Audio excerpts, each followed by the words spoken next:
Welcome into the CHGO White Sox pregame show. Coming to you live from Studio A of our CHGO offices here in the West Loop of Chicago. I'm your host, Sean Anderson. Alongside me, Herb Lawrence. Hello. You can follow him on Twitter at Ecknerwell23. He's our CHGO White Sox community leader. And since this is a Crosstown pregame show, we want to let you know that CHGO Crosstown coverage, CHGO Crosstown Classic coverage is presented by Hooters. Hooters is your spot to catch all the games this season. Step up to our plate for world-famous wings, delicious seafood, stacked sandwiches, salads, great drinks, and more at Hooters. It's always easy to pick a winner. 11 Chicagoland locations. Herb's going to rank them all later on the postgame.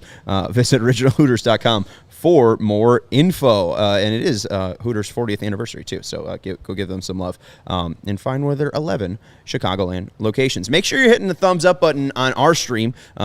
His RVE was scared he was a Cubs fan for a second. It's all Greg Braggs' fault. Yeah, and these Cubs are trying to take over everything. You know, they did the thing with the mall at Wrigley, and everything around this area is all Cubdom. And then, you know, we try to have a good show here at CHGO White Sox. Our friends at CHGO Cubs, who are in Studio B, just took our feed and insulted all your, burned your eyes with their Cubness and their blueness. I implore everyone watching this, sorry to cut you off, Herb, no problem. Please send all hate mail to gbraggs Jr. 23 all of it. At Twitter/X. And he was talking mad smack before the show started. He was like, you guys are going to win. It's like, we really don't care. And then he goes and takes our feed. What a jerk. Yeah, you mixed up, apathy and some other word, too. And he's like, yelling, screaming at us that we need to hate each other. And he's from Indiana. It's like, you don't even live here. Yeah, you're not even crossing this town. You're crossing the border to get here. Hate Indiana University or something like that. Don't hate us because we live in a great state. Yeah, we do. Hey, we live in a great state. We live in a great city. Yep. We live in a horrible baseball city. Oh, my God. That's the thing. It's like, I think the biggest thing is now that these two teams have their titles, and it was, 88 years and then 108 years. Mm-hmm. Now that that's over, it's just we're going to focus on ourselves. We're not really worried about everybody else, and it's all about getting back to that World Series from 2005 and the World Series from 2016. And, that the Sox and Cubs really don't cross over anymore. And, it's been 26 years of the Crosstown Classic. I feel like it's kind of lost its luster as of right now. Yeah. Side note, I went to the first ever Cubs Sox game. Ooh. That was a actual game, not any of those exhibitions that Jordan played and such. Was that Wrigley or? It was at Guaranteed Rate or at the time Comiskey 2. White Sox lost 8-3. I think Jamie Navarro got killed, or some former White Sox pitcher who was on the Cubs got killed. Ray Sanchez had a big day, too. And so did Ryan Sandberg. It was right after the Bulls championship parade. That's how we got the tickets.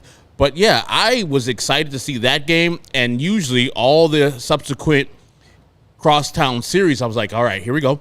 It's time for us to get a couple dubs against the Cubs because the White Sox have won this series more than they've lost. And they are currently the Crosstown Cup holders because they won last year's series with a 2-2 split, I believe. But this year, I'm just mad at the team. So I can't get hyped before the game. Now, when the game starts, I probably will get a little bit more into it and let the White Sox win this game. Man, the talking won't end. And then I'll be calling my Cub fans friends like, see, we're ruining your season. Because theoretically, every year the Cub fans talk about this as being the White Sox World Series. This year is true. This is the White Sox, probably one of the last big series of the year where the crowd's going to be hyped, stands are going to be full, and we're going to be out there tomorrow with our people. So I'm going to be hyped to see what the atmosphere is in this kind of apathetic atmosphere that the White Sox have created for their fan base. A little quiz for you. Yep. Who's the first player to homer in a Crosstown game? You were there. I was there. I was there. I would say it was... It was a sack. I'm going to go with Mike Devereaux. No, Mike Devereaux did not play. Okay, he probably wasn't on the He's team. the right fielder. That helps. The right fielder on the 1997 White Sox. Played 3 years with the team. 97 was his last year. Goodness gracious. I have him in my mind right now, and I'm not getting him, so just tell me. Right-hander, wore the number 28. Larry Garcia. No. Mike Cameron. Lyle Moton. Lyle Mouton. Oh, how do I not remember Lyle Mouton? He hit the first ever homer in a crosstown game off of exited out. I don't remember. Some old Cub player. Kevin Tapney, somebody, I don't know. I don't know. And now I got to look it up. Now that you said Kevin Tapney, now I need to know. Kevin Foster, who started the Kevin game. Foster, rest in peace. Kevin Foster started the game, and then Jamie Navarro, as you said, came in or started the game for the Sox. And then Matt Karchner came in relief of Jamie Navarro. Got people right there. Jamie Navarro, both teams. Kept Mike Karchner, both teams, too. Hell yeah.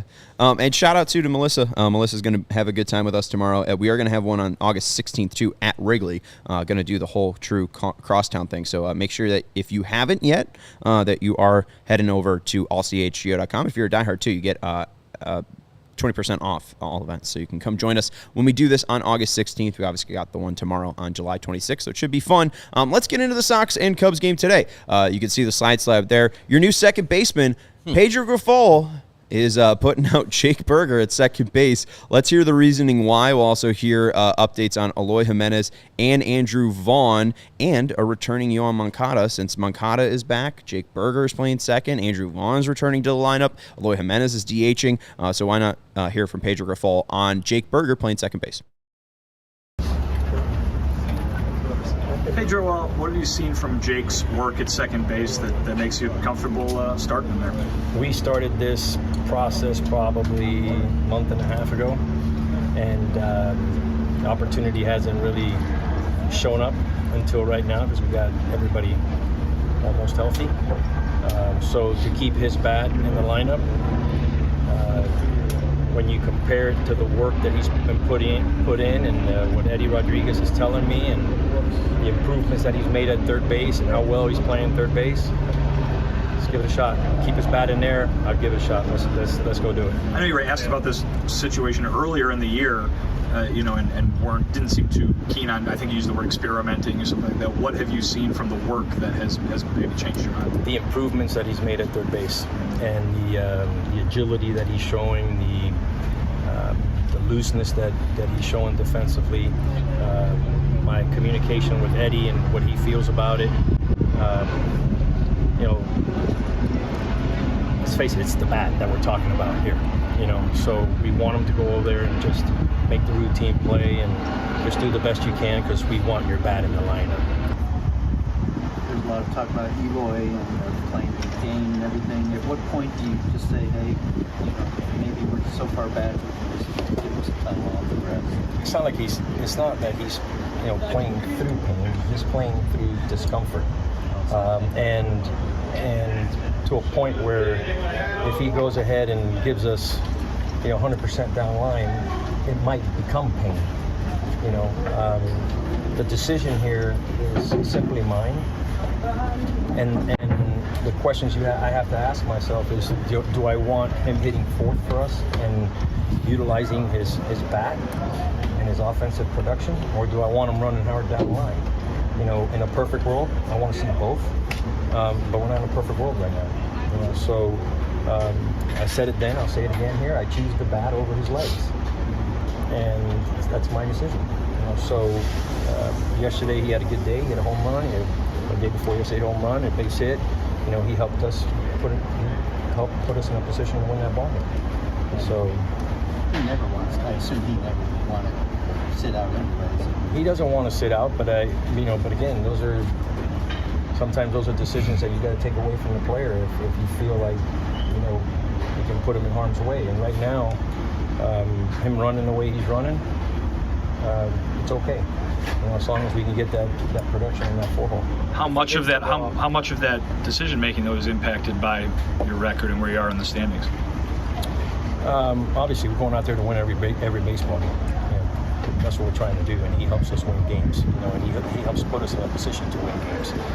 He lengthens out our lineup. He's important to this lineup. We just played a series without Vaughn, if I choose to not play him as well as Vaughn and Eloy, you know, and that's a big blow to our lineup. And today we have them both. You know, Vaughn he'll be limping around a little bit. You know, he's going to be playing through a bone bruise. You know, so you won't see him go 100% down the line. But again, you know, I choose his bat. I choose his bat to lengthen our lineup out and give us the best opportunity to win a baseball game. So there's updates on Eloy and Andrew Vaughn at the back end, and the reasoning why Jake Berger is making his debut at second. Obviously, they want to keep his bat in the lineup, but mainly most pressing is, you know, the starting Sox.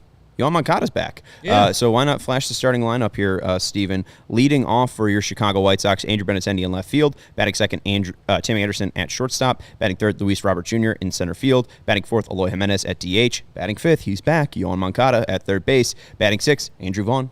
Guess he's also back. He's playing first base. Batting seventh, Yasmani Grandal at catcher. Batting eighth, hold your breath, Jake Berger's playing second base. And batting ninth, Oscar Colas in right field. Let's first talk about Berger, then we'll talk about Moncada and him turning back, because I think Jordan mentioned it in the chat some concerning stuff from Yoan Moncada about how he feels right now. But what do you make of the Sox putting old Jake Berger at second base? As I said before in my tweets, I don't think that Jake Berger will have that much of a problem necessarily with second base. He'll get to the balls that he gets to. It might look sloppy. I hope he doesn't get hurt. So he'll give a 100% try.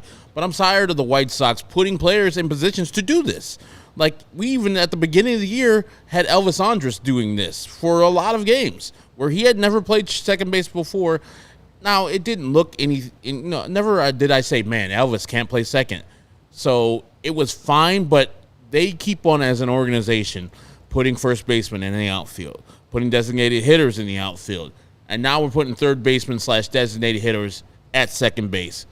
I understand the need to get him in the lineup. I would want him in the lineup rather than not, but the season also is over, and so I don't like to expose this guy, Jake Berger, to further injury, or not even further injury, just to injury by him having to range farther than he's ever did in his career. I think he's played a total of 7 innings in the major leagues in his career, 0 starts at second base. It's not a thing where you could just pick that up. You can start at second base and shortstop and branch out to the other spots, because those are the most athletic positions. But to go from third base to second base, I think, is a mistake by the White Sox, even though I think Jake Berger will look all right, and he'll handle whatever's hit to him, he'll pick up and throw to first. Yeah, I'm trying to find how many innings he played in the minors at second. I can't find that on Baseball Reference right now, but you're right. 7 innings so far at second base. Yeah, 7, because there's 5 in the 2. So we'll see. I mean, Pedro in that clip talks about the work that he's done at third base, and we've noticed that he's improved at that position. But again, this is a completely new position, completely new side of the infield. I know he's played a little bit of first base, but I don't know about that range. I would be more willing to try him out in right field than second base, but hey, here we are. And think about all the things you have to do as a second baseman. You have to cover second for stolen bases, for the double play. He probably instinctively won't be thinking about this. A ball he hit deep into the hole at shortstop, when Tim gets a ball, he won't be thinking, oh, I got to hustle to second to cover second. He'll be like, oh, I got to cover second now. Holy hell. That stuff is not instinctual. That stuff is ingrained in you by doing a lot of it. So I don't know if he will be comfortable there. I know he's game because he gets to play the baseball game, and he's one of those type of players. And I don't think this is, as people suggest, to increase his trade value. No one's looking at Jake Berger at second base like, oh, now I'm getting that motherfucker. That's what the guy I want. Right. And sorry to the guy who doesn't like me swearing. I swear a lot. My bad. Who cares? And these White Sox, man. And these White Sox. I don't know. We're allowed to swear. Make me swear I'm in a lot. a bad mood. I mean, I don't care. I don't fucking we're care. in a really terrible mood. So, I mean, to answer Blank Name's question, did he turn 2 in those 7 innings? 2022, he did have 1 double play. I don't know if it was him stepping on the bag, him making the toss over. I don't know how they credit double plays if you are the guy who's actually turning it, or if you're a part of the tandem. I'll have to find that clip. But, you know, again, 12 and a half games out.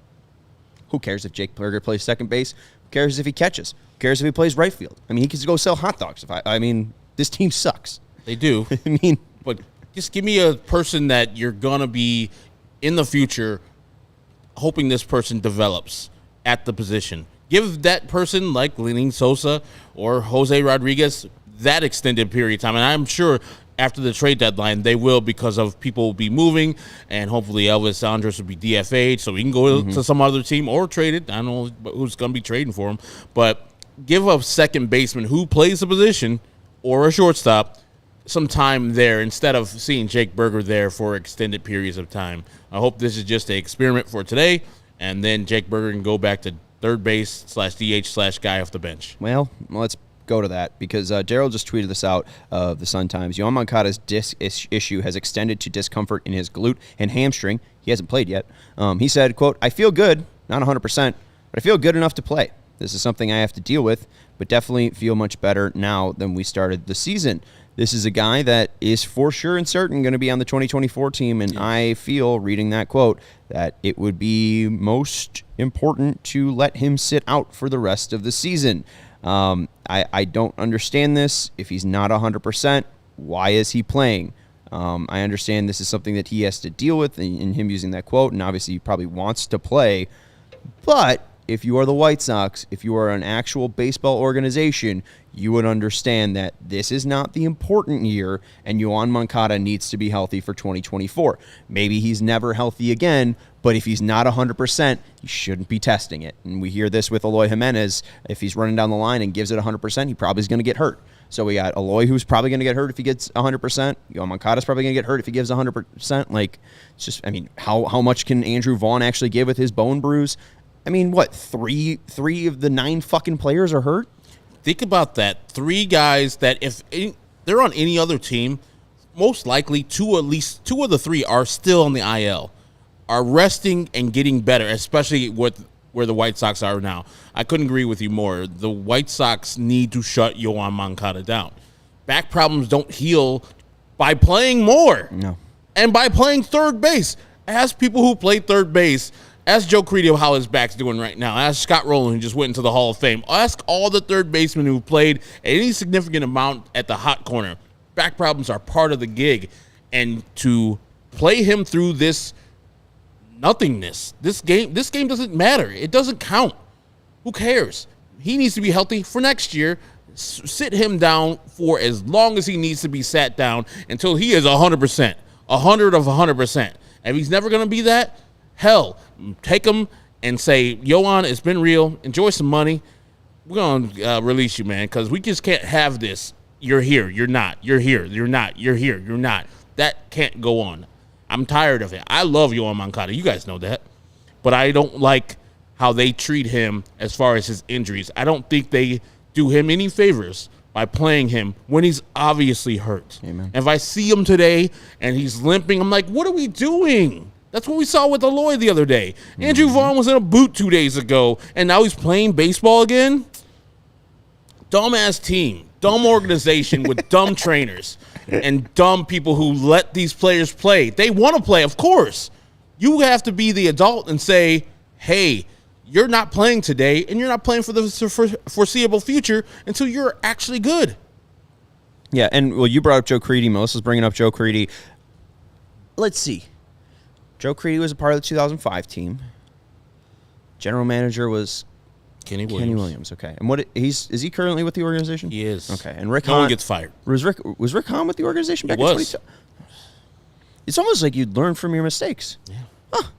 I guess they shipped him off to Minnesota. And then played 1 year, and his back was too bad. Right. He sucked. I mean, that's probably unfortunately, what's going to happen with Yoan Moncada. I'm knock on wood. I hope it doesn't happen with Yoan Moncada, but it just seems very likely that's going to be the case with Yoan Moncada once that player or the team options comes up in his contracts. He played 8 games in his rehab assignment, had an OPS above 800, which is all right. And then if you look at the last 4 games against the Memphis Redbirds, 9 hits, 3 doubles, 2 walks, 3 strikeouts. It's an OPS of 120 or 1285. So I would love to see Yoan Moncada get healthy, but we have seen him have fine rehab assignments and then come up and just be hurt and not good and just a disappointing player. So speaking of disappointing, Pedro's disappointed.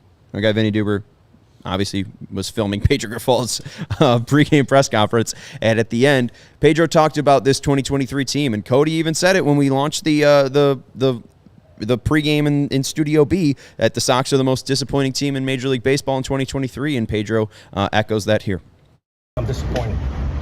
Right? This is on me. Simple. I sat there and I told everybody that we have high expectations here, and I was going to lead us to where we want to go. And it's not happening. I'm disappointed, but it doesn't mean I'm going to quit. It doesn't mean I'm going to stop working. It doesn't mean I'm going to, not prepare for, to win this game, and not prepare for, for Cleveland coming up, or start looking at, things in the future and how we want to get better. That's what we're trying to do. We're just trying to get better. I am disappointed, and there's no excuse for it. I am the manager of this team, and this thing falls on me. So I'm not going to run from it. I'm not going to hide from it, but I am going to work to get it better. There are a lot of different components that go into that. There's a ton of different components, and we're addressing them all of them. There's no stone unturned here, believe me, when it comes to us trying to get this thing right, trying to finish strong and move on to next season. There's a style of baseball that we want to play. There's a culture that we want to build. It hasn't happened, and that's on me. On me, nobody else. That's on me. But there's only one way to go. So just put your head down and keep working, and find ways and talk to people and communicate with players, like I have. Communicate with staff members and everybody who's a part of this thing, to make sure that we leave no stone unturned moving forward. We have to fix this thing. Do you put it on yourself because you're the one in charge? It's on me. I'm the manager. I sat right there in front of everybody. I told everybody that we had high expectations and we were going to get this thing done, and we haven't. I'm not going to blame this thing on anybody. It's on me. And I'm certainly not going to sit here before or after or during the game and throw our players under the bus. I'm certainly not going to do that. Doesn't mean I'm not having difficult conversations with them. It just means that I'm not going to sit here and tell you guys about it. But believe me, it's just not. I don't have my eyes shut and say, "Oh, we're doing good." This is not what we signed. This is not what I signed up for. So whether it's changes, personnel changes, or whether it's cultural changes, or whatever the case may be, it's going to happen. So this is too good of an organization, too good of an owner to for it not to happen. So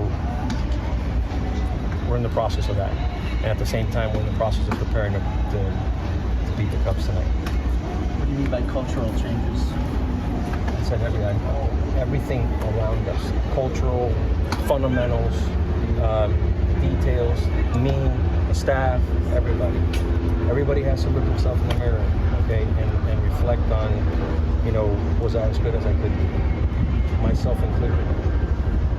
So, was I as good as I could have been? Probably not. There's a lot of things I would do different. I'm not going to hide from that either, But we're going to be headed in the right direction, and we are headed in the right direction. And there's Pedro Grifol saying it's on him. This 2023 season is on him, taking blame for the disappointing season, and even mentioning that, maybe he's not going to be talking outwardly about the disappointing season for the players, but they're having internal discussions in the clubhouse with those players, not looking to bus toss anyone. And that seems, like it's following what Pedro has been. It seems like he's a very trusting guy and is always going to be very vocally supportive of his players. But what do you make of Pedro after 101 games? Is it all his fault? I mean, is this 2023 season on Pedro? No, not at all. I mean, some of it, because he's the manager, so I applaud him, and it's admirable that he wants to take all the blame for this team. If I had to have a pie chart of how much I would blame, he'd probably be 5% of this blame, with the majority of the blame going to Kenny Williams and Rick Hahn for the construction of this team and the roster construction, which is messed up, and like 35% to the players because they just didn't execute.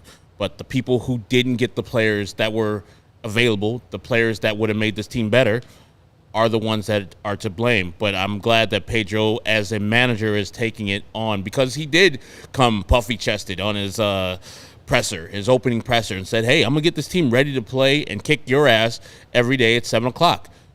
No, that didn't happen. And so if you do come out puffy-chested and you come out talking smack, you better back it up. And I'm glad that he took ownership of he hasn't got his players playing well. And some of these lineups have been tough. And I think he is a player's guy to a fault, like where he goes way too far for the players and gives them way too much rope. And Lance Lynn in particular, Tim Anderson earlier in the year, Andrew Benintendi when he was batting second and not doing anything.